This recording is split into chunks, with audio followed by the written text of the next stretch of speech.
ലോകത്തെ വീണ്ടും ഒരു മഹായുദ്ധത്തിന്റെ അരികിലേക്ക് എത്തിക്കുന്ന തരത്തിലുള്ള വാർത്തകളാണ് അന്താരാഷ്ട്ര മാധ്യമങ്ങളിൽ നിന്ന് പുറത്തുവരുന്നത്. ഇറാനിലെ തന്ത്രപ്രധാന മേഖലകളിൽ നേരിട്ടുള്ള സൈനിക നടപടികൾക്ക് അമേരിക്കൻ പ്രതിരോധ ആസ്ഥാനമായ പെന്റഗൺ തയ്യാറെടുപ്പുകൾ തുടങ്ങിക്കഴിഞ്ഞു എന്ന ഞെട്ടിക്കുന്ന വിവരമാണ് മാധ്യമങ്ങൾ റിപ്പോർട്ട് ചെയ്യുന്നത്. ഇപ്പോൾ ഗൾഫ് മേഖലയിൽ നിലനിൽക്കുന്ന സംഘർഷം അമേരിക്കയുടെ ഈ നീക്കത്തോടെ ആഗോള രാഷ്ട്രീയ ക്രമത്തെ തന്നെ മാറ്റിമറിക്കാൻ സാധ്യതയുണ്ട്. അമേരിക്കൻ സൈനിക വൃത്തങ്ങളിൽ നിന്നുള്ള വിവരങ്ങൾ പ്രകാരം ഇറാനിലെ ആണവ കേന്ദ്രങ്ങളിലും സൈനിക ആസ്ഥാനങ്ങളിലും ലക്ഷ്യമിട്ടുള്ള അതിശക്തമായ ഒരു കരസേനാ നീക്കത്തിനാണ് പദ്ധതിയിടുന്നത്. വ്യോമാക്രമണങ്ങൾ നടത്തിയത് കൊണ്ടോ സാമ്പത്തിക ഉപരോധങ്ങൾ കൊണ്ടോ ഇറാന്റെ നീക്കങ്ങളെ പ്രതിരോധിക്കാൻ കഴിയില്ലെന്ന തിരിച്ചറിയലിന്റെ പുറത്താണ് പെന്റഗൺ ഈ ഒരു കടുത്ത തീരുമാനത്തിലേക്ക് എത്തിയത്. ഇറാന്റെ ഇസ്ലാമിക് റവല്യൂഷണറി ഗാർഡ് കോർപ്സിന്റെ ശക്തി കേന്ദ്രങ്ങൾ തകർക്കുകയും മേഖലയിലെ ഇറാന്റെ സ്വാധീനം കുറയ്ക്കുകയും ചെയ്യുക എന്നതാണ് ഈ നീക്കത്തിന്റെ പ്രധാന ലക്ഷ്യം.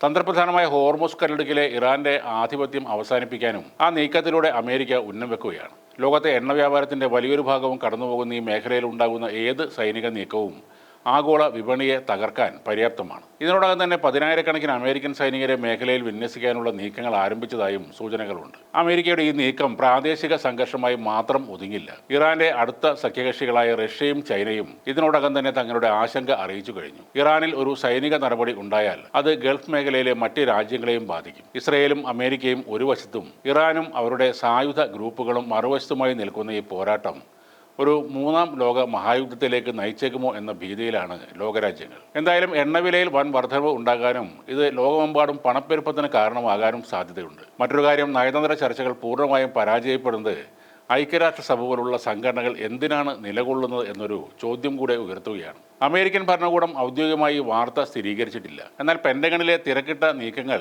വലിയൊരു സൈനിക നടപടിയുടെ മുന്നോടിയാണെന്ന് വ്യക്തമാണ്. ലോകത്തിന്റെ തന്നെ ഭാവി നിശ്ചയിക്കുന്ന ദിവസങ്ങളാണ് ഇനി വരാൻ പോകുന്നത്. കഴിഞ്ഞ ദിവസം 3,500 അമേരിക്കൻ സൈനികരാണ് പശ്ചിമേഷ്യയിലെ സംഘർഷബാധിത പ്രദേശത്തേക്ക് എത്തിയത്. അമേരിക്കൻ പടക്കപ്പലായ USS ട്രിപ്പോളി ഏകദേശം 2,500 സൈനികരുമായി പശ്ചിമേഷ്യൻ തീരത്തെ ലക്ഷ്യമാക്കി നങ്കൂരമിട്ടതായും US കമാൻഡ് സ്ഥിരീകരിച്ചിട്ടുണ്ട്. USS ട്രിപ്പോളി അമേരിക്കയുടെ അത്യാധുനിക യുദ്ധക്കപ്പലാണ്. കൂടാതെ USS ബോക്സറും സാന്റിയാഗോയിൽ നിന്നുള്ള നാവിക യൂണിറ്റുകളും ഉടനെ തന്നെ ഈ സംഘർഷ മേഖലയിൽ എത്തുമെന്ന് US കമാൻഡർ വ്യക്തമാക്കി. US കമാൻഡിന്റെ എക്സ് പോസ്റ്റിലാണ് ഇറാനെതിരെയുള്ള യുദ്ധത്തിൽ അമേരിക്ക സൈനിക ശേഷി ശക്തിപ്പെടുത്തി എന്ന കാര്യം അറിയിച്ചത്. എന്നാൽ കരസേനയെ വിന്യസിക്കാതെ തന്നെ ഇറാനെ പരാജയപ്പെടുത്തുകയാണ് വാഷിംഗ്ടൺ ലക്ഷ്യമിടുന്നതെന്ന് US state secretary Marco Rubio പ്രസ്താവിച്ചു. അമേരിക്കയുടെ സൗദി അറേബ്യയിലെ പ്രിൻസ് സുൽത്താൻ വ്യോമത്താവളത്തെ ലക്ഷ്യമിട്ട് ഇറാൻ ബാലിസ്റ്റിക് മിസൈലുകളും ഡ്രോണുകളും വിക്ഷേപിച്ചിരുന്നു. ആക്രമണത്തിൽ കുറഞ്ഞത് 10 അമേരിക്കൻ ഉദ്യോഗസ്ഥർക്ക് പരിക്കേറ്റിട്ടുണ്ട്. അതോടെ പശ്ചിമേഷ്യയിൽ വീണ്ടും സംഘർഷാവസ്ഥ രൂക്ഷമായി. അതേസമയം തന്ത്രപ്രധാനമായ ഹോർമുസ് കടലിടുക്കിൽ ശത്രുക്കൾക്കെതിരെ ഇറാന്റെ ഉപരോധം തുടരുകയാണ്.